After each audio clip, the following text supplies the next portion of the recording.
Hi, it's me again, I'm back. Capeknya aku malas betul. Bercanda. Assalamualaikum warahmatullahi wabarakatuh.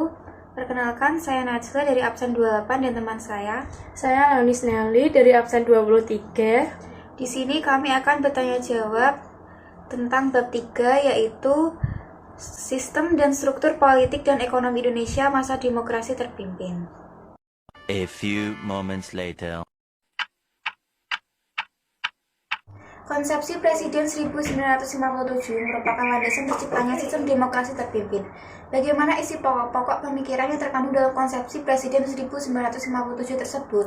Berisi tentang pemberlakuan demokrasi terpimpin, pembentukan kabinet gotong royong, dan pembentukan Dewan Nasional. Apa yang dilakukan PKI untuk mematahkan pembinaan teritorial yang sudah dilakukan oleh TNI Angkatan Darat? Peristiwa Bandar Betis di Sumatera dan peristiwa Jengkol. Faktor apa saja yang menyebabkan Belanda menunda penyerahan Irian Barat kepada Indonesia? Irian Barat kaya akan bahan tambang. Irian Barat akan dijadikan sebagai basis penyebaran agama Kristen di wilayah Asia Pasifik dan menjaga kehormatan Belanda di mata dunia. Pada tanggal 3 Mei 1964, Presiden Soekarno mengeluarkan Dwi Komando Rakyat atau Dwikora. Bagaimana isi dari Dwikora?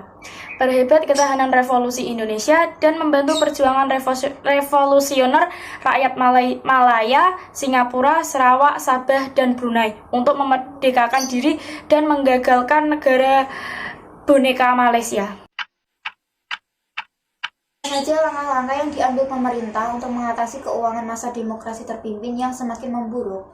Pembentukan AA-Pernas dan Bappenas, melaksanakan deklarasi ekonomi, proyek mercusuar nilai uang diturunkan, dan pembentukan panitia 9. Demokrasi terpimpin merupakan reaksi terhadap demokrasi liberal atau parlementer. Karena pada masa demokrasi parlementer, kekuasaan hanya terbatas sebagai kepala negara. Kedua, terangkan penyebab keluarnya Indonesia dari PBB. Alasan utama yang mendasari keluarnya Indonesia dari PBB adalah karena pada saat itu Malaysia diterima oleh PBB sebagai anggota tidak tetap Dewan Keamanan. 3. Kemukakan isi program Kabinet Kerja yang dibentuk Presiden pada tanggal 9 Juli 1959 yang dilantik pada 10 Juli 1959. Yang pertama, ada mencukupi kebutuhan sandang dan pangan. Yang kedua, menyelenggarakan keamanan rakyat dan negara. Yang ketiga, melanjutkan perjuangan menentang imperialisme ekonomi dan imperialisme politik.